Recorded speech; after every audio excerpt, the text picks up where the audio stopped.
হিজরতের রাত ছিল। নবীজি যখন হিজরত করে মক্কা থেকে মদিনায় যাচ্ছেন সিদ্দিক আকবর আবু বকর সিদ্দিককে সাথে নিয়ে, তো মদিনার কাছাকাছি আসার পর নবীজির অনেক ক্ষুধা লাগলো। আসরের সময় যখন চলে আসছে, একটা ঘর দেখলেন আমার পেয়ারা নবী। কাছাকাছি গেলেন, ডাক দিলেন, কেউ কি আছেন? ভিতর থেকে আওয়াজ আসলো, এক খাতুন, একজন মা। বললেন যে আছি, কি প্রয়োজন, কি চাই? যখন আমার নবীজি একটু কাছাকাছি গেলেন, ওই মহিলা তাকিয়ে আছে আমার নবীজির চেহারা মোবারকের দিকে। ইহুদি ছিল, গুনাহগার ছিল, বেদিন ছিল, কিন্তু নবীজির দিকে তাকিয়ে আছে। নবীজি বলতেছে খাওয়ার কিছু হবে, আমরা দুজন মুসাফির। তো যখন আরব মহিলা, তো বলতেছে মেহমানদারি করতে পারলে অনেক খুশি হতাম, কিন্তু ঘরে কিছু নাই, বকরি কিছু ছিল, আমার স্বামী চড়াতে নিয়ে গিয়েছে বকরিগুলি, এখন ঘরের মধ্যে এমন তেমন একটা খাবার দাবার নেই, আপনাকে যে খেদমত করব। আমার নবীজি দেখলেন একটা পাশে, ওই ঘরের কাছে কোণার মধ্যে বারান্দা, একটা কামজোর একদম একটা বকরি বাঁধা। তখন নবীজি বললেন ওই বকরিটা আছে, তো ওখান থেকে আমি একটু দুধ নিয়ে নেই। তখন ওই মহিলা বলতেছে এটার পাটা একটু ভাঙা, এজন্য এটাকে রেখে গিয়েছেন, এখন কোনোভাবেই আর সম্ভব না। নবীজি বলেন আমি চেষ্টা করে দেখি, যদি আপনার আপত্তি না থাকে।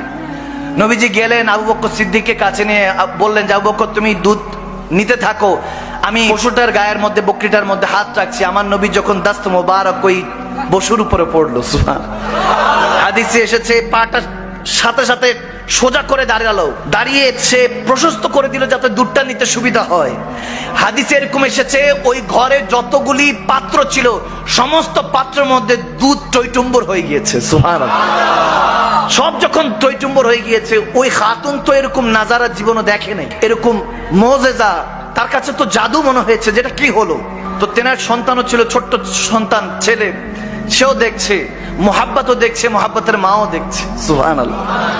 এরপরে যখন আমার নবী দুধটা নিলেন, কিছুটা পান করে এরপরে বললেন যে ঠিক আছে আমি রেখে চলে যাচ্ছি। নবীজি চলে যাচ্ছেন, কিন্তু ওই মা এবং মায়ের ছেলে দুইজনই নবীজির দিকে তাকিয়ে আছে, দেখতেছে চলে যাচ্ছে, চলে গেছে। অনেক দূর চলে যাওয়ার পর মা ছেলে বসে বসে গল্প করতেছে, কত নুরানি মানুষটা ছিলেন, কত নুরানি ছিলেন।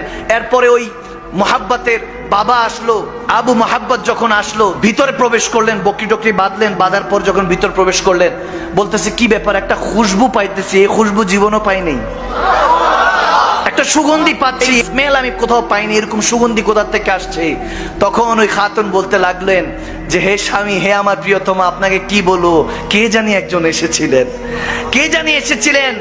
মানুষের মতো চলতে, যত দূর থেকে দেখছি তত প্রেমে পড়ছি, যখন কাছে দেখেছি তখন আপন মনে হচ্ছিল, এত আপন মনে হচ্ছিল। দুইটা শব্দ বলে, দূর থেকে দেখছি তত ভালো লাগছে, খুবসুরত লাগছে, সুন্দর লাগছে, জামিল লাগছে, হাসান লাগছে, হাসিন লাগছে, কিন্তু যখন কাছে আসছেন তখন বেশি বেশি আপন মনে হচ্ছিল।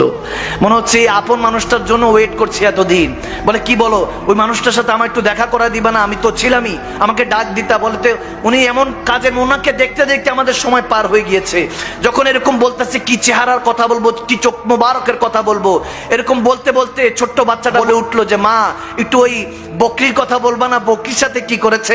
তখন বলে হ্যাঁ হ্যাঁ। তখন ছেলেটাও বলতে শুরু করলো, মাটাও বলতে শুরু করলো যে বাবা জানো, বকরিটা না এরকম অসুস্থ ছিল, হাতটা দিল, বকরিটা ভালো হয়ে গেল, দেখো এই যে পুরো ঘরের মধ্যে দুধ পড়ে আছে, দুধের টইটম্বর হয়ে আছে, প্রত্যেকটা পাত্রের মধ্যে দুধ।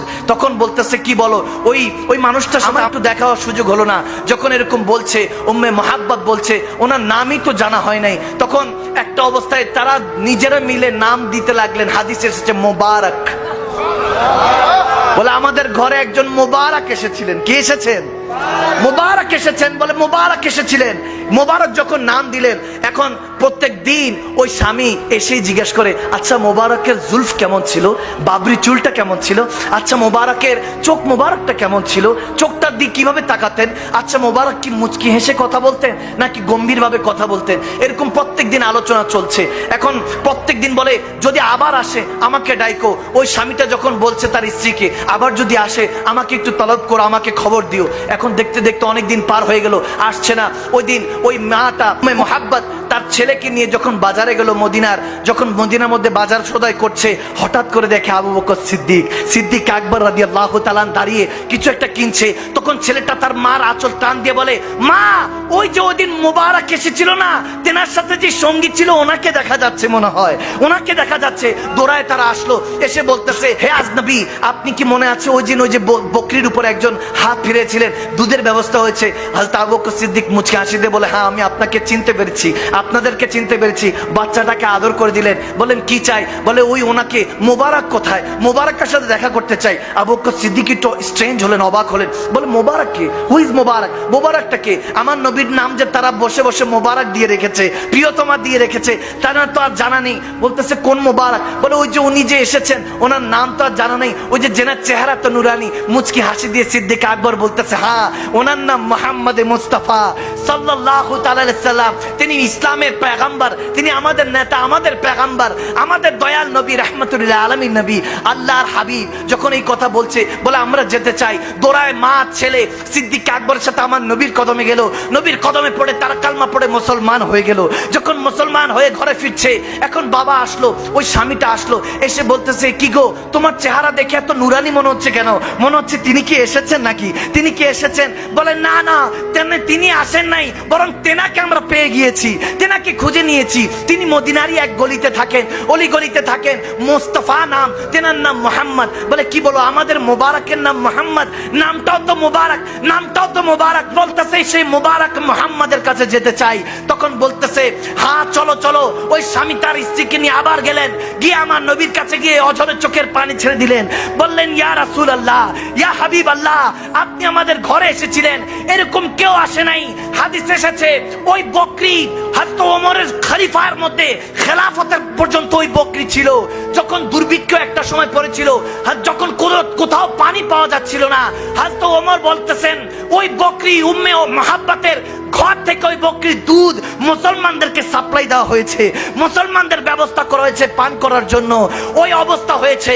এজন্য এটাই বলতে চাই, আগাজ দিতে চাই, আমরা যদি সেই নবীর উম্মত হতে যাই, সে তো ইহুদি ছিল, কলমা পড়ে তারা মুসলমান হয়েছে, আমরা তো রেডিমেড উম্মত। আমরা যদি নবীর নামে ফিদা হই, আল্লাহ আপনাকে বান্দা থেকে বন্ধু বানাতে দেরি হবে না। মালিক আরশ থেকে ডাক দিয়ে বলবে ওগো কামলিওয়ালা নবী, আপনি মদিনায় কি করছেন? যান যান, আজকে চট্টগ্রামের সীতাকুণ্ডের মধ্যে একটা মজলিস সাজানো হয়েছে।